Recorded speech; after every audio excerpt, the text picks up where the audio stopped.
things for better living through chemistry. Nearly everything in our daily lives is improved by chemistry, from transportation to the clothes we wear. Chemistry helps bring us better food, makes our homes more beautiful, more comfortable, helps protect our health, and adds to the enjoyment of our leisure time. Now, tonight's story on the DuPont Theater.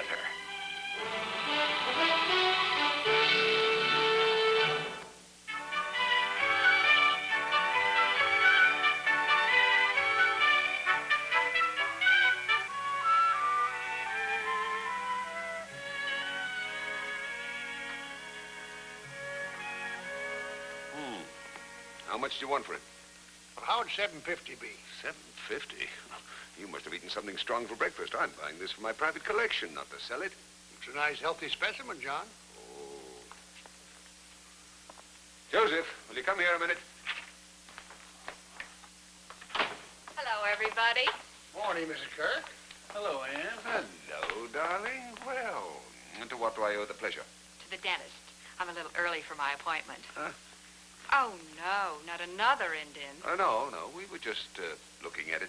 Good, because I don't think we have room for even one more. Our hall already looks like the powwow teepee of the Sioux. John, this is made by Eli Thompson in the late 90s. Yeah, just average. You have 5 exactly like this in your collection. Well, you told me to look for some more. Oh, I told you to look for something special. Something like a Sam Clayton specimen. Clayton? There was a carver for you. Well, there are no more Claytons at large. All the 3 that are in existence are in the Campbell collection. Well, where are the others? Sam Clayton was a prolific carver. Don't tell me that from 1860 to 1890 he only carved 3. Well, I didn't say that. Well, what happened to them? You know that, John? Massacred. Jeez. What does he mean, massacred? Well, these poor wooden Indians got in the way of pedestrian traffic. People bumped into them and picked up splinters. They sued the storekeepers, and that did it. Storekeepers got rid of them. Yeah, the vanishing American. Well, what's the verdict, Mr. Kirk? Do you want it or don't you? I don't think you should. Well, all right. Of course, I can always take it back to Allendorf. What do you mean, take it back to Allendorf? Have you showed it to him? Well, sure I have. I'm an independent buyer, and I have the right to offer my goods in the open market. But not to play these 2 against each other. You know they act like 2 children. Now, please, Anne, let me handle this. How much did he offer you for it? $600. I said I'd think it over. Look, I'll give you $650 for it. Well, now that's pretty good, but I've got to tell Mr. Allendorf. I like to do things right. All right, Mr. Williams, go tell him. You make him happy. But if you don't mind, I'll leave my brave here for a little while. It's all my fault. What do you mean it's all your fault? If I hadn't come between you 2, the firm still would be Ollendorf and Kirk. Well, it was Allendorf who wanted to dissolve the partnership. You shouldn't have let him. After all, you're first cousins. And now look at you, fighting over a hobby. Well, it's more than just a hobby with me, Anne. Allendorf had never even seen a carved statue before I married you. And ever since then, he's been trying to race me just out of sheer spite. It takes 2 to make a race. It only takes 1 to start it. But if you're unhappy... Oh, a little fight's good for blood circulation. Keeps you from growing cold. Keeps you from growing up. I guess I better be going. Don't forget, tonight we're having guests for dinner. Please be on time. I'll try. Yes, sir. Howdy. Stevens is the name. How do you do, Mr. Stevens? What can I do for you? Well, now, to go way, way back, there's this little store in Hartford that sells junk. Just like yours here. Only it ain't a store, they call it shoppy. Danged if I know why. Owner's Paulie, big fat man. Oh, yes, I know Mr. Paulie. Used to do business with him. Yeah, that's the man that sent me to you. Thought you'd be interested in this here thing. Oh.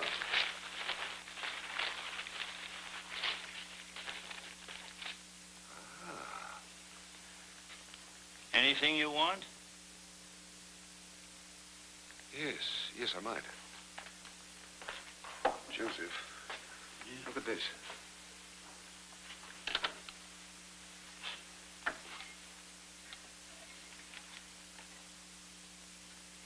SC 85.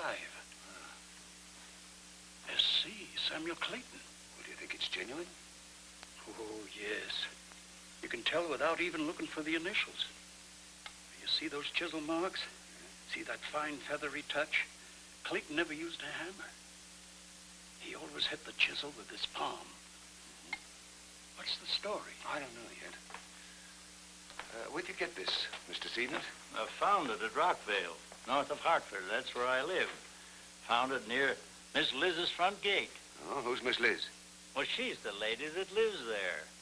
Wanted to give it back to her, but she wouldn't let me in. Queer girl Miss Liz is. Lives alone, never sees nobody. And old as the hills. 80 or she's a day. What's her name? Miss Liz? Clayton's the name. Miss Elizabeth Clayton. Clayton? Yep. Moved there about 40 years ago. Excuse me. Yeah.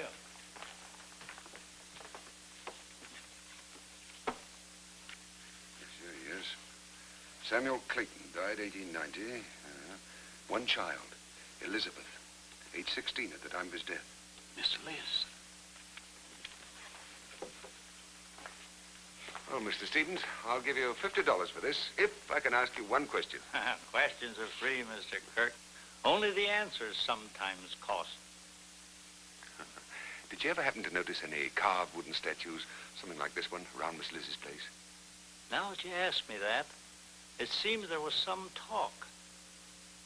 This old aunt of mine, oh, she's dead now, she was up at Miss Liz's once, and she talked of a wooden squaw she'd seen there with beads in her hair and wearing real gold bracelets. Of course, that ain't necessarily so, because my aunt, poor creature, she wasn't quite right in the head. Joseph, make out a check for Mr. Stevens, will you? Thank you. Thank This you. way, sir. Thank you.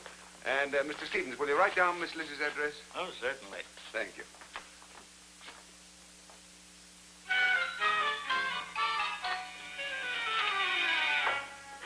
Why, Mr. Allendale. Mr. Kirk, this is the most underhanded behavior I have ever encountered. You get out of Not here. until I tell you what I think of you. You've said enough. I have not said enough.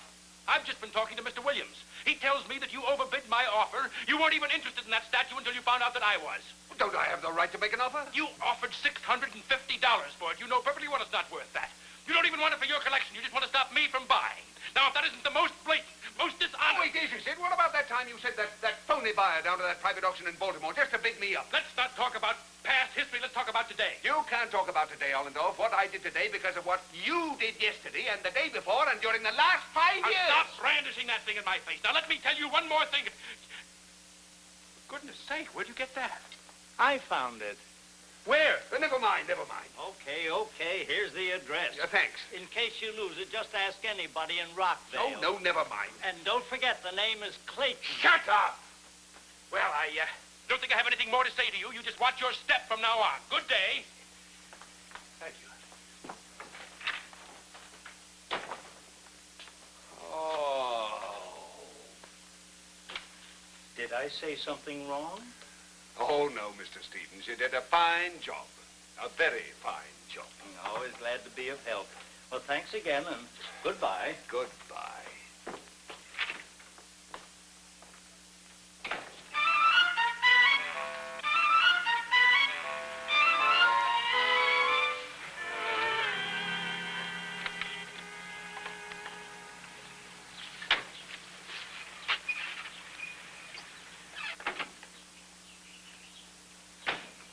Oh, it's you again. In person. What are you doing here? Can't you guess? Listen, if you think you're going to muscle in on this deal, you're way off. It's my lead, I paid for it, and I've got priorities, see? Yeah. Now, just a minute. You seem to think you have priority on everything in You life. let go of me. We're going into that house. Go get it. Wait. Look, what are you here? I can't let go of me. Oh, right. Now, what?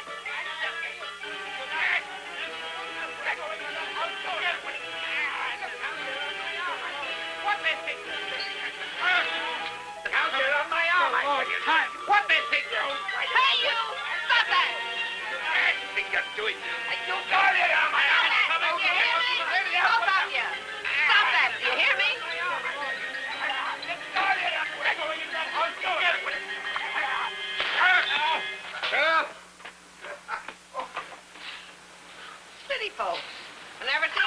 you before? No, madam.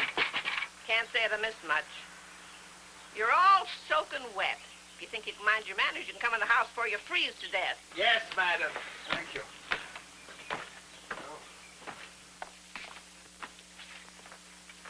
Shut the door, young man. I ain't eating the state of Connecticut. Get out of your wet clothes over here, both of you. You can dry them by the stove.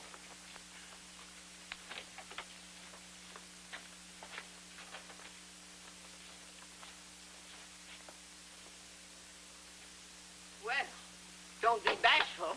Take off them wet clothes. I'm 82, and you ain't very pretty right now. Here's some old things used to belong to hired man. They're clean and warm. I'll go fix some tea, and then you can tell me what this is all about. You might put some wood on the stove. It's there in the bin.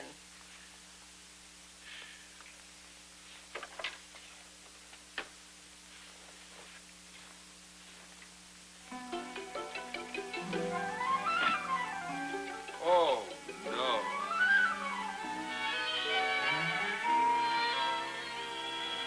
Oh, no.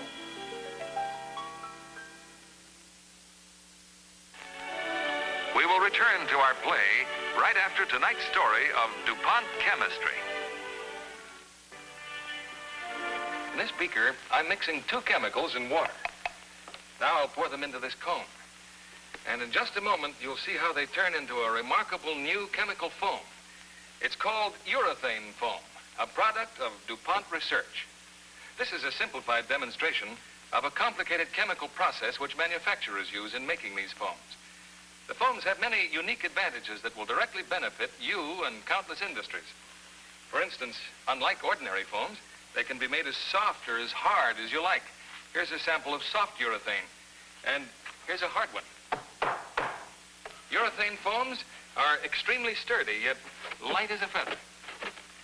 And they have excellent heat insulation qualities. That's why they're used on pipes and valves. They foam in place, fitting tightly around every curve and ripple, without joints where moisture can get in. Here's what prefabricated walls of the future may look like, although they're not available today. Urethane foams can be poured right between metal, wood, and other surfaces. And because they have great strength and good adhesion qualities, they can make possible new types of construction materials that effectively insulate against heat, cold, and sound.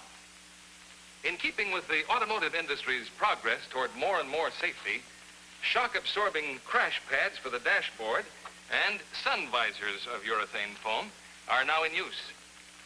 In planes, lightweight urethane offers outstanding advantages as cushioning, because reduced weight means more passengers can be carried. And your jackets and coats of tomorrow may have linings of urethane foams. Their sturdiness permits them to be sewn, and they can be washed and dry cleaned without harm. You'll be insulated too, warm against wintry winds. Carpets and rugs with underlays of urethane feel luxurious to walk on, and they won't slip or slide. And I'm sure you'll be interested to know that the basic process for these new foams came directly out of the research that led to nylon. Here's a piece of soft, flexible urethane. Let me show you how strong it is. There. It stretches, but it doesn't tear. Now, DuPont does not make finished urethane foams or products, but it supplies other manufacturers with some of the essential chemicals. And today, hundreds of other uses for urethane foams are being investigated.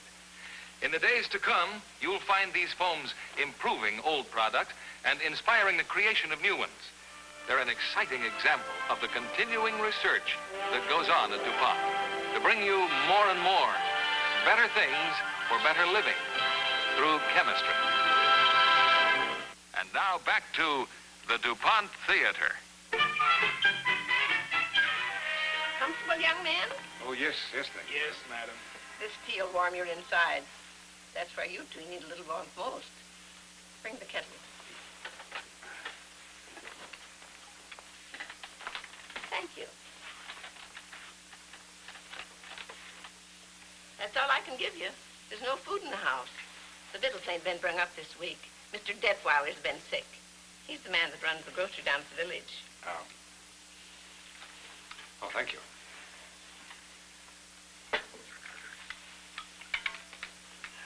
tell me, who are you? Well, my name's Cook. Ollendorf, madam. And why did you come here? For this, ma'am. Only all in one piece, of course. That's the head of the big chief. I had no idea there was folks that still wanted them wooden Indians. There are, ma'am. Not many, but there are. Then why did you fight? Personal reasons. None of my business, eh? You know, we might have given good money for this. Good money. Oh. When my father died, he left me a flock of them squaws and braves. He made them Indians. You know that, didn't you? We do. He thought he left me rich. So I run the shop for a while, sold a few, and then suddenly nobody wanted them. They were pretty, too, all gilded and painted. A shame it was. Then I came up to my grandmother's farm and brung the whole tribe with me, 'cause they were my father's children, my red-skinned brothers and sisters. What happened to them? What happens to all brothers and sisters? They get old and sick. The color drains from their cheeks, and their limbs get rickety. I couldn't stand to see them suffer. Anything wrong, ma'am? Aren't you feeling very well? Just a little weakness. Sit down and don't fuss. I'm all right. Where was I? Oh, my suffering Indians. I took the tomahawk to them and sent their souls to the happy hunting ground. That was the last of the braves, the big chief. He was 8 feet tall. 8 feet? But you could be rich. You set too much store by riches, young man. Ain't you ever heard, lay not up for yourselves treasures upon earth? It's right here in the book. Besides, what would I do with money? I'm too old. You wouldn't have wanted the chief. My father carved him when I was born. We was the same age. And I had to chop him down, 'cause he had holes in his head. The chief did. And maybe I have. Maybe I'll be chopped down soon. She's fainted. There's hardly any pulse. So maybe you better get a doctor. Let's give her some tea.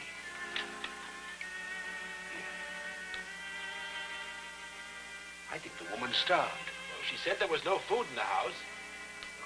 You see that she drinks the tea. I'll run down to the store. Right. Did she tell you that? Yes. Why, I ain't been sick in my whole life. Give me some coffee, will you? Coffee, yes, sir. She said she had enough food in the house.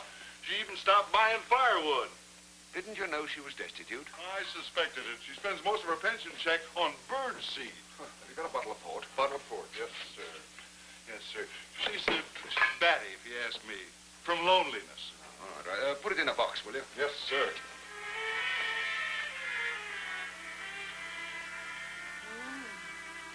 Good. Feeling a little better? Much better.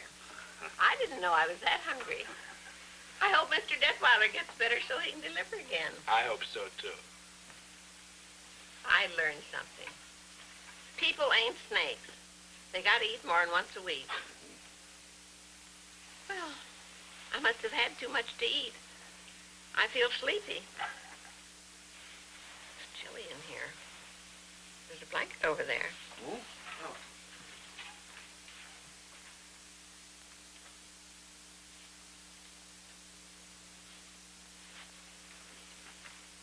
Thank you, dear. Miss Clayton, may I ask you something? You may, but you don't have to. If you want to see the princess, go ahead. Just pull the curtain. Oh. Princess Liz. Princess Liz? Yes. Suspect my father was in love with her. You'd never believe it now, but he said I looked like her, and that's why he used me as a model. That was way back in 1890. This was his last work. And his best. Oh, Miss Clayton, I'll pay you anything. I'll double it. And I'll redouble it. Now, look. Why, you big ninnies? Do you want me to sell her? Can't you see it's me when I was young and pretty? Look at her. She's youthful and wholesome. just like she was when my father put the last brush stroke over her cheek. She's more me than myself. That's why I keep her in the house, so I can look at her every night before I go to bed. It makes me warm all over.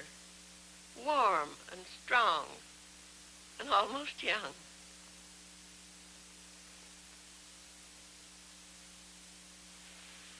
Our clothes must be dry by now. We'll dress quietly and let you sleep. Sorry to have been so much trouble to you. I think I enjoyed it, since you didn't kill each other. Thank you, ma'am. Now behave. Both of you behave. Good night, Miss Clayton. Good night, Princess.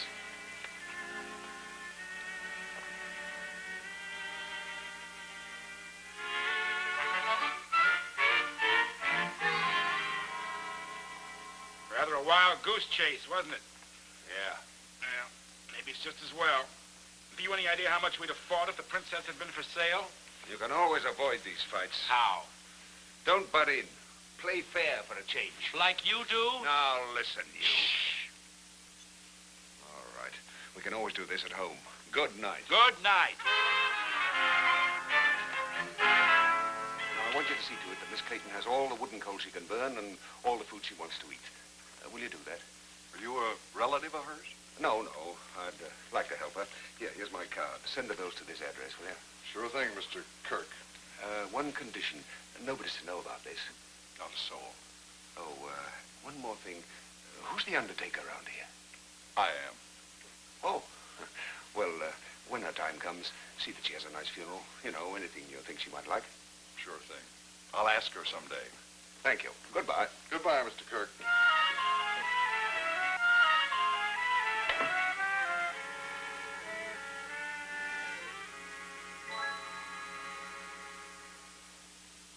You related to her, Mr. Ollendorf? No. And mind you, no one's to know about this. Not a soul. Well, I guess that's all. Goodbye. Goodbye, Mr. Ollendorf.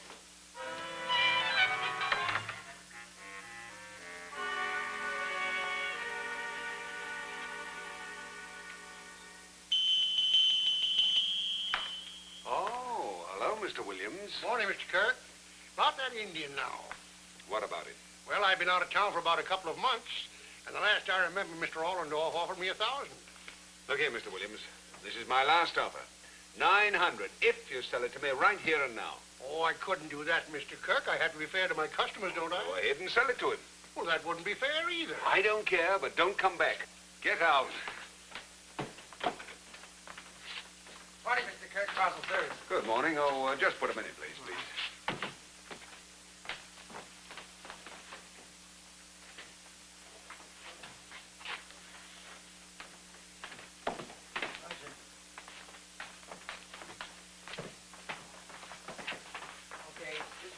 Hello, darling. Hello. I'm afraid I came at a busy time. No, darling. Joseph can take care of this. Joseph. Yes, John. Oh, hello, Anne. Hello, Joseph.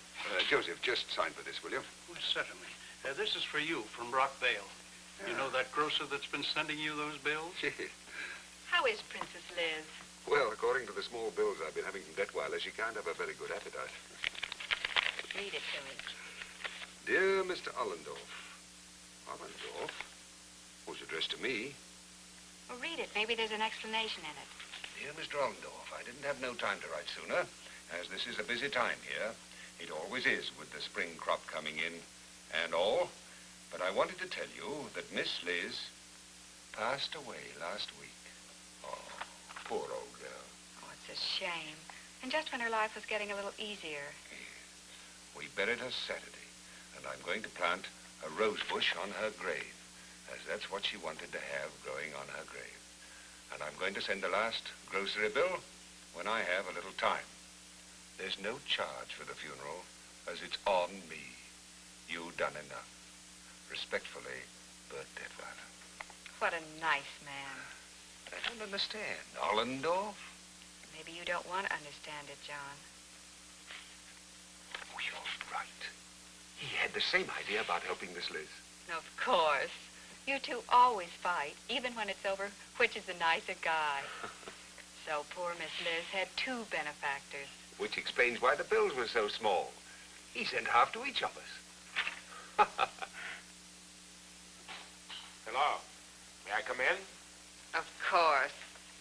Hello, George. It's good to see you. You got John's letter, didn't you? Yes. And I got yours. That's how I figured it. What about the shipment Detweiler's talking about? Shipment? Well, it doesn't say anything about it in mine. I mean yours. I have it right here in the postscript. P.S. Hope the shipment got there in good order. Wait a minute. Joseph, what's in this crate? I haven't looked yet. It's from Detweiler. I know what it is. He sent it to me. What do you mean, you? Well, it's here, isn't it?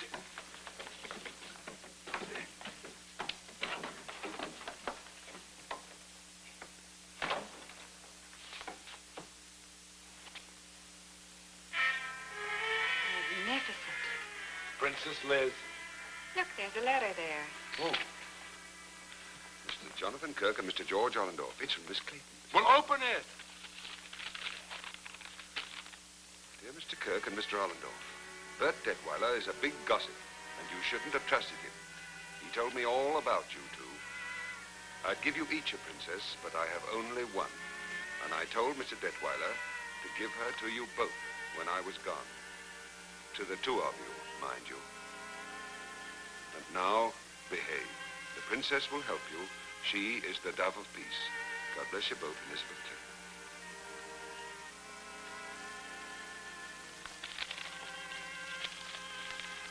Give me a hand, will you, George?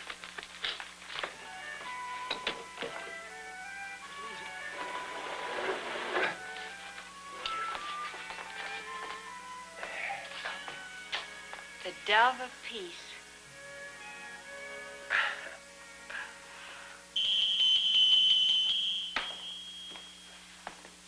Good morning, Mr. Williams.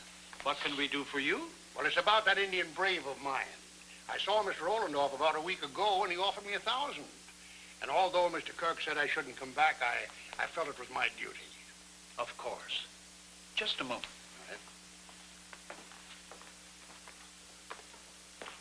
Hello, Mr. Williams. What can we do for you? Are you together again? Mm-hmm. Yes, indeed. Well, it's about that Indian statue of mine. Joseph, what's your opinion? Same as always. 500. Well, you, Mr. Ollendorf, you offered me $1,000. Well, I withdraw that offer. I'm no longer interested. Well, all right, I'll take it. Make him out a check, Joseph. Come this way, Mr. Williams.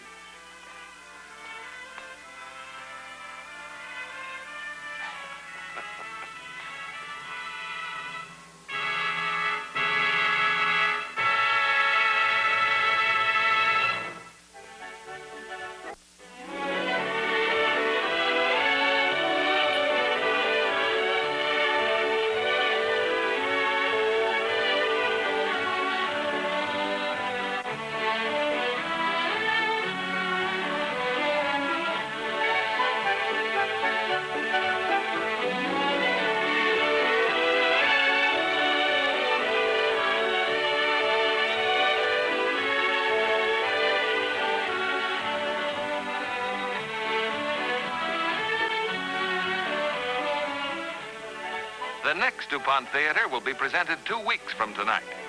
We invite you to join us then for another entertaining story. Brought to you by the DuPont Company of Wilmington, Delaware. Makers of better things for better living through chemistry.